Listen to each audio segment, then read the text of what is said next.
안녕하세요. 수빈님입니다. 수빈님의 머신러닝 튜토리얼 4강 머신러닝의 평가 시작하도록 하겠습니다.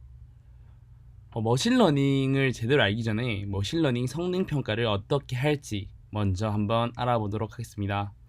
머신러닝의 성능 평가 지표에는 정확도, 오차 행렬, 정밀도, 재현율, F1 스코어, ROC-AUC와 같은 지표들이 있는데요. 한번 각각의 이 지표들을 다뤄보도록 하겠습니다. 아마 여러분들이 가장 많이 알고 있는 거는 정확도일 거예요. 나머지는 만약에 내가 통계나 머신러닝 공부하지 않았다 그러면 조금 생소한 개념일 수도 있으니까 이번 기회에 확실히 알아두는 것이 좋을 것 같습니다. 네, 첫 번째는 정확도입니다. 네, 정확도는 여러분들이 가장 잘 아는 지표입니다. 너 OX 문제에서 몇 개 맞췄어? 10개 중에 8개 맞췄어. 이 말은 10개 중에 8개, 그냥 케이스 상관없이 10개 중에 8개 맞았다는 것은 80% 정확도를 가진다는 거겠죠. 그래서 실제 데이터에서 예측 데이터가 얼마나 같은지, 10개라는 문제 중에서 8개가 정답을 맞췄으니 80%의 정확도를 가진다. 즉 전체 예측 데이터 건수 중에서 예측 결과가 동일한 데이터 건수를 정확도라고 합니다. 근데 이 정확도가 과연 신뢰성이 있는 것인가? 정말 나이브하게 생각을 하면 정확도는 정말 믿을 수 있는 지표라고 생각이 됩니다. 하지만 케이스에 따라 다를 수 있다는 걸 제가 한번 보여드릴게요. 첫 번째는 이름만 듣고 남자, 여자를 맞추는 문제가 있다고 생각할게요. 하지만 그 문제에서 이런 상황이라면 어떨까요? 133명 중에 126명이 남자고 7명이 여자인 학교. 이것은 제 고등학교 이야기인데요. 만약에 이 상태에서 133명을 모두 남자라고 분류를 한다면 이 경우 정확도는 95% 정도 됩니다. 하지만 이 95%라는 값이 과연 분류를 잘했을까요? 그냥 7명을 무시하고 이렇게 분류를 쭉 한 것이 꼭 좋은 정확도라고 할 수는 없습니다. 이 정확도가 좋은 수치라고는 할 수가 없어요. 두 번째로 이제 케글 또는 머신러닝 예제 중에서 가장 많이 사용되는 타이타닉 문제인데요. 이 문제는 타이타닉에 탄 승객들의 정보를 가지고 생존자를 예측하는 문제예요. 하지만 생존자의 대다수가 여성 또는 아이이기 때문에 여성이 생존했다, 남성이 생존하지 못했다 라고 예측을 하더라도 70% 중반의 결과를 얻을 수 있습니다. 그러면 이 70%라는 결과가 과연 높은 정확도를 가지느냐? 그것은 또 아니라고도 할 수 있겠죠. 상황에 따라서 이 수치라는 것은 매우 상대적입니다. 그리고 이 수치가 결코 의미 있는 수치가 아닐 수가 있어요. 그렇기 때문에 여러분들은 이 정확도 그리고 이 정확도 외의 수치들을 이용하여 여러분들이 원하는 결과를 만들어내야 합니다. 일단 코드로 한번 알아볼 텐데요. 저는 프로그래밍을 하면서 가장 어려운 부분은 사람들이 사용하는 암묵적으로 사용하는 변수명이었어요. 합을 sum으로 표현한다던가 리턴 값은 read로 표현한다는 것과 뭐 등등이 있겠죠. 그래서 이제 제가 쓸 대부분의 코드는 이런 식으로 서술이 될 거예요. 분류기는 classifier의 약자로 보통 CLF라고 씁니다. 그래서 뭐 로지스틱 리그레션이라 하면은 LR, CLF와 같은 변수명을 사용하게 되는 거겠죠.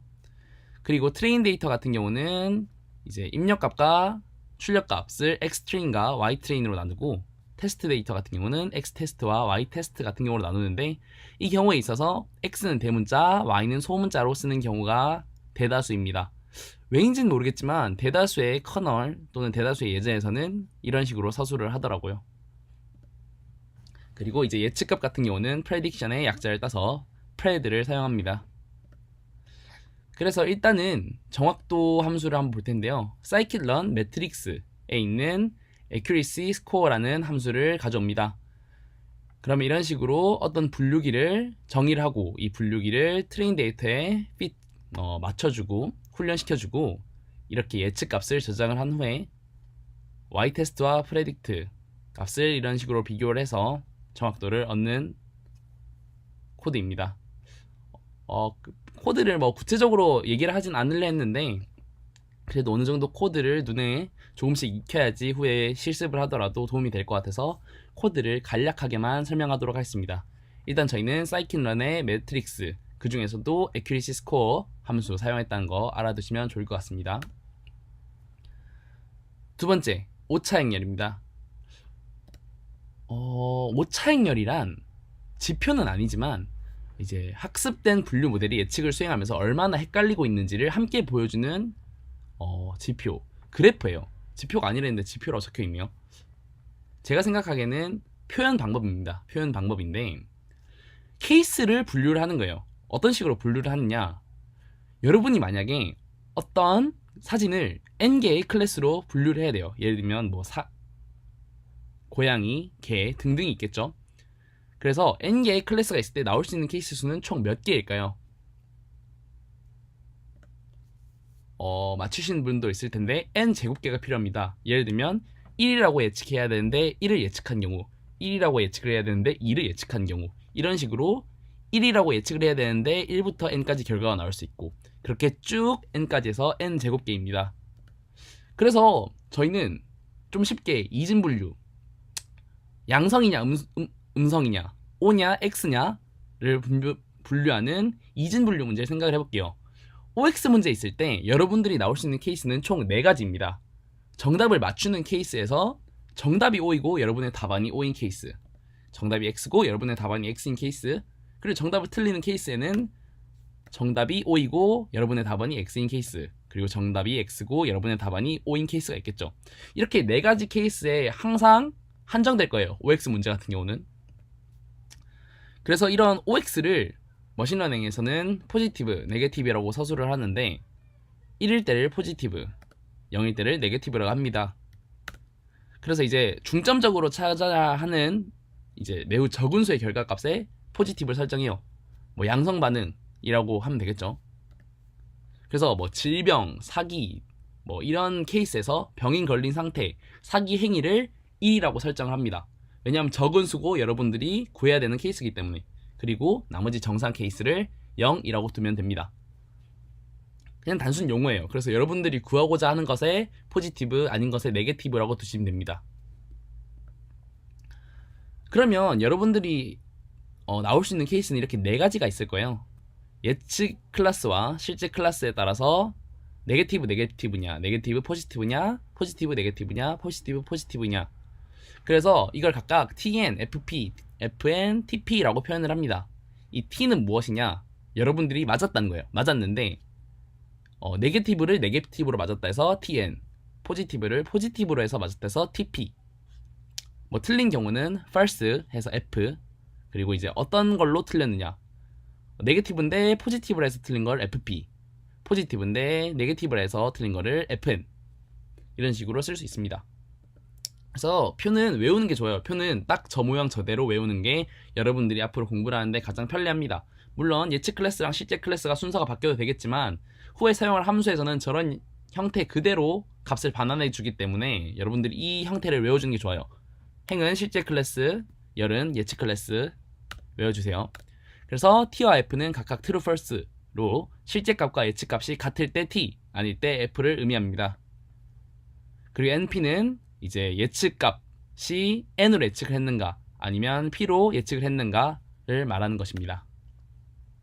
그럼 정확도 같은 경우는 다음과 같은 식으로 표현할 수 있겠죠. 전체 케이스에서 true 값인 네게티브와 포지티브 값들, 이런 식으로 정확도를 표현을 할 수 있습니다. 이 오차 행렬도 사이킨런의 매트릭스에서 컨퓨전 매트릭스라는 함수로 불러올 수 있어요. 그래서 컨퓨전 매트릭스, y테스트, 프레드 이런 식으로 함수를 사용을 하면은 아까 전에 제가 말했죠. 133명 중에 여학생 7명 케이스에 대해서 모두가 남자라고 예측한다면 오차 행렬은 다음과 같이 나올 거예요. 맞는 케이스, 틀린 케이스. 이게 순서가 반대네요. 네게티브랑 포지티브가. 이 케이스에 대해서는 여성이 적은 수기 때문에 여성을 포지티브라고 한다면 틀린 말은 아닌 것 같네요. 여성을 포지티브라고 가정을 할게요. 그러면 남성이라 예측한 경우 126명, 여성인데 남성이라 예측해서 틀린 경우 7명, 그리고 여성이라고 예측한 사람은 없기 때문에 00 이렇게 나옵니다. 그리고 이제 이거는 이 어레이 값이 인트로 이루어졌다는 걸 의미해요. 뭐 그건 나중에 알면 될 것 같고, 그럼 이제 저 도표에서 TP, TN, FP, FN을 알았기 때문에 좀 더 여러분들이 필요한 지표를 한번 알아보도록 하겠습니다. 이제 정밀도와 재현율인데요. 정밀도와 재현율, 왜 하나는 도구 하나는 유리일까요? 이게 아마 번역의 폐해가 아닐까라는 생각을 하는데, 불균형 데이터셋에서 아까 전에 정확도가 상당히 의미를 많이 손실했죠. 그렇기 때문에 이런 불균형 데이터셋에서는 정밀도 또는 재현율을 많이 사용을 합니다. 각각 프리시전, 리콜이라고 하는데요. 일단 먼저 공식으로 보면 프리시전은 포지티브로 예측한 값 중에 실제로 맞은 값들, 그리고 리콜 값 같은 경우는 만약에 네게티브로 예측했는데 false인 경우, 그러니까 실제 값이 포지티브인 거죠. 실제 값이 포지티브인 것 중에서 포지티브로 예측한 경우예요. 살짝 핀트가 다르면서 살짝 혼돈이었는데 예시를 보면 좀 더 쉬울 것 같습니다. 일단 한번 다시 얘기를 해드리면, 정확도는 포지티브로 예측한 값들 중에서 실제로 포지티브한 값의 비율, 그리고 재현율은 실제 값이 포지티브한 값들 중에서 예측을 포지티브로 한 값의 비율입니다. 특정 업무에 따라서 중요한 지표인데요. 이제 어떤 상황에 따라서 사용되는지 한번 알아보겠습니다. 일단 재현율을 먼저 알아볼게요. 이제 이 케이스를 알게 되면 여러분들이 재현율과 그리고 정밀도를 헷갈릴 수 없게 돼요. 한번 재현율이 중요한 케이스에 대해서 한번 알려드릴게요.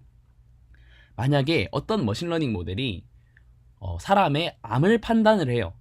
그렇다면 가장 최악의 경우는 무엇일지 한번 살펴보도록 하겠습니다. 첫 번째, 암 환자에게 암을 예측한 경우, 이건 바람직한 모델이겠죠. 가장 필요한 모델이고 이건 아주 좋아요. 두 번째, 암 환자가 아닌 사람에게 암을 예측한 경우, 이 경우는 살짝 경제적으로 낭비가 있을 수 있긴 하지만 이 사람이 다른 모델로 암을 확인을 했을 때 다시 암이 나올 확률이 높아요. 암 환자이기 때문에. 그렇기 때문에 이거는 좀 번거롭긴 하지만 괜찮습니다. 하지만 암 환자에게 암이 아니라고 예측한 경우에 대해서는 아주 위험한 결과가 발생을 하겠죠. 암 환자에게 암이 아니라고 하면 이 환자는 잘못하면 생명을 잃을 수도 있는 상황에 도달하게 되는 거예요. 마지막은 암이 환자가 아닌 사람에게 암이 아니라고 하면은 그거는 좋은 거겠죠. 이렇게 암 환자에게 암이 아니라고 예측한 경우가 재현율입니다. 이 케이스를 줄이는 것이 재현율을 높이는 거죠. 즉, 실제 암 환자인 사람들 중에서 암을 얼만큼 높게 예측을 하는가가 중요한 케이스입니다.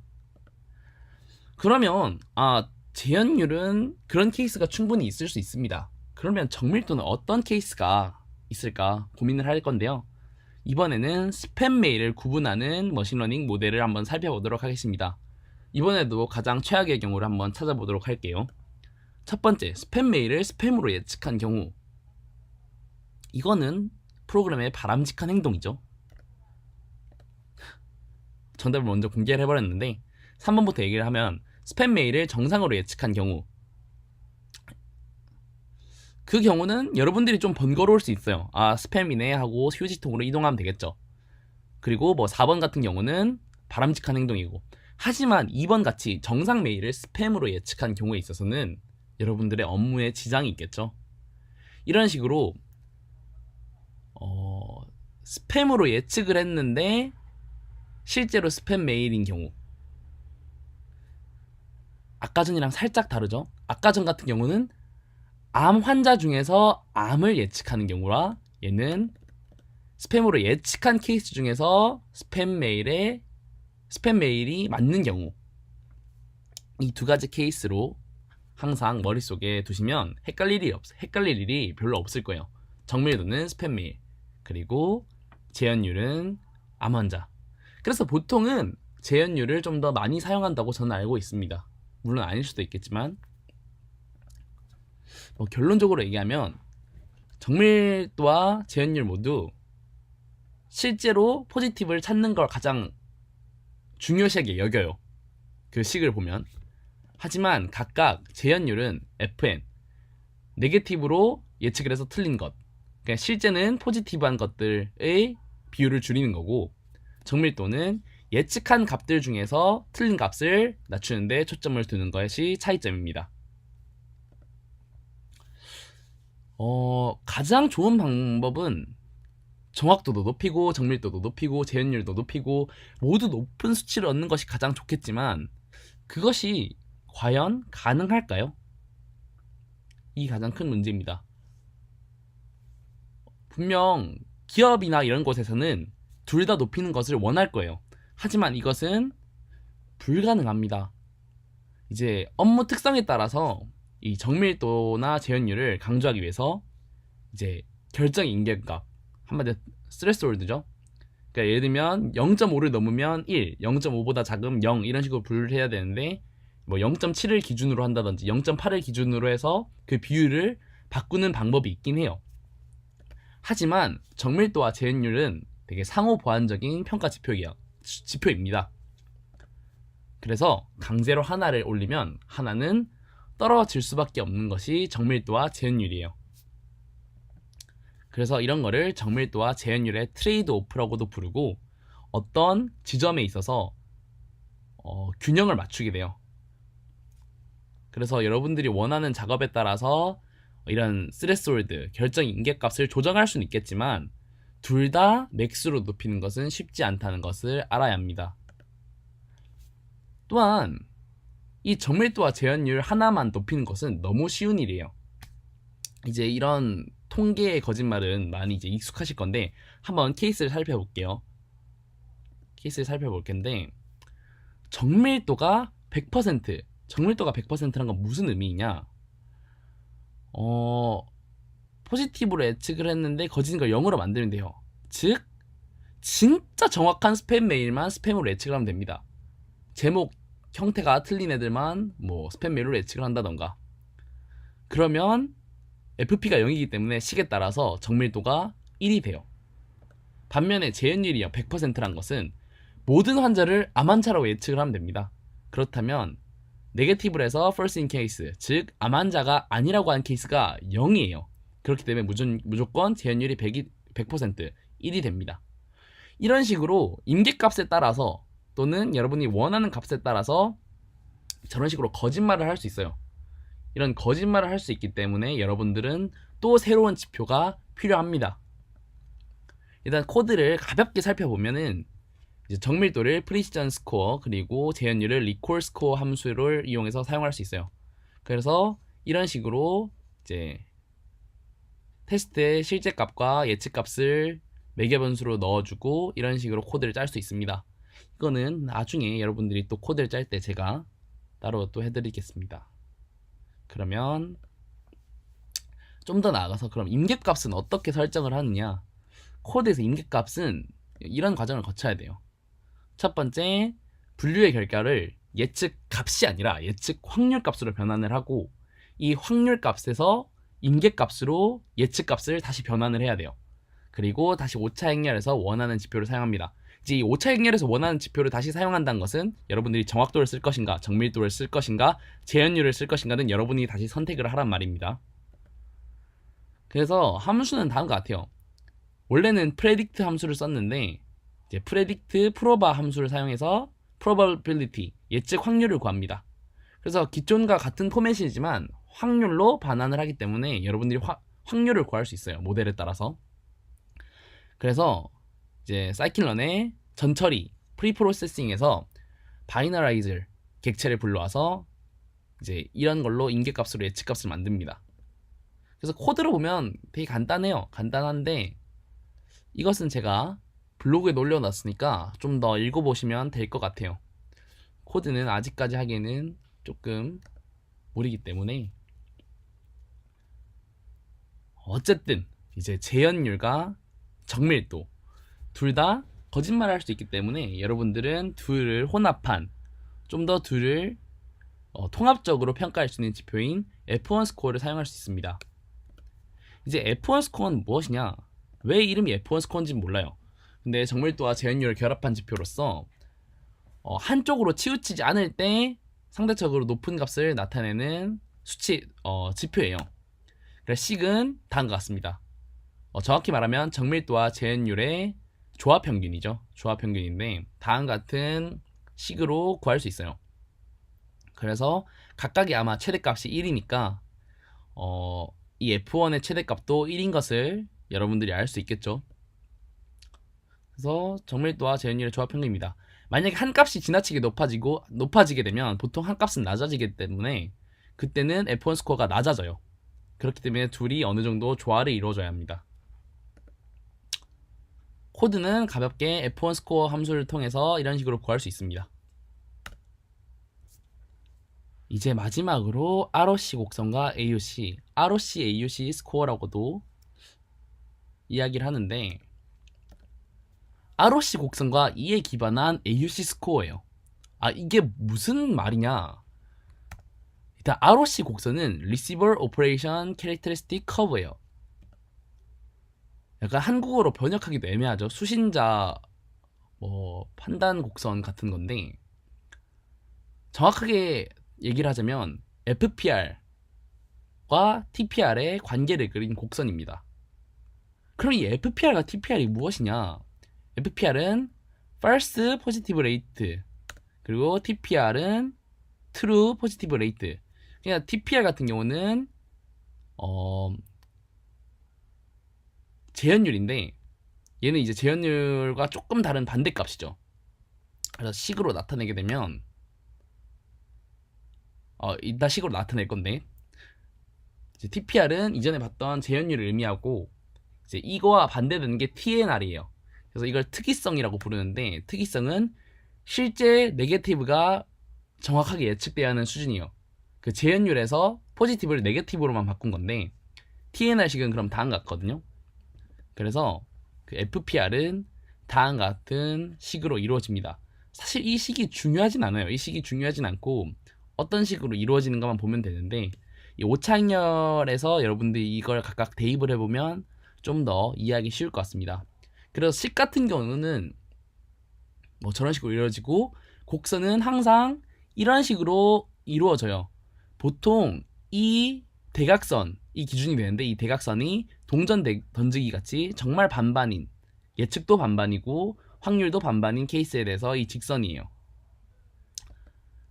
그래서 이 직선보다 멀리 떨어질수록 위로 부풀어 오를수록 성능이 좋은 것이고 이 직선에 가까울수록 성능이 떨어지는 거예요. 이 그래프는 어떻게 그리냐면 아까 전에 말했듯이 임계값을 변경해서 이 펄스 포지티브 레이트와 트루 포지티브 레이트를 조금씩 변화해 보는 거예요. 펄스 포지티브 레이트를 임계값으로 0에서 100%까지 계속 시도를 해보는 거죠. 그래서 결론적으로 이게 멀수록 성능이 좋은 거기 때문에 이 곡선이라 할 수는 없지만 이 곡선 아래에 있는 아리아 언더 커브 면적을 구해서 이 면적이 클수록 좋은 값을 의미합니다. 그래서 이 직사각형, 이 정사각형을 꽉 채우면은 이제 ROC AUC가 1인 거고 이제 이렇게 대각선이면 0.5인 거겠죠. 그래서 대부분의 분류 문제는 최소 0.5 값을 가지고 이제 최대는 1을 가지게 됩니다. 코드도 간단하게 이런 식으로 ROC AUC 스코어 함수를 사용해서 이런 식으로 구합니다. 여기서 ROC AUC 스코어인데 제가 오타를 냈네요. 죄송합니다. 네, 여기까지 총 5가지의 총 6가지의 지표를 알아봤습니다.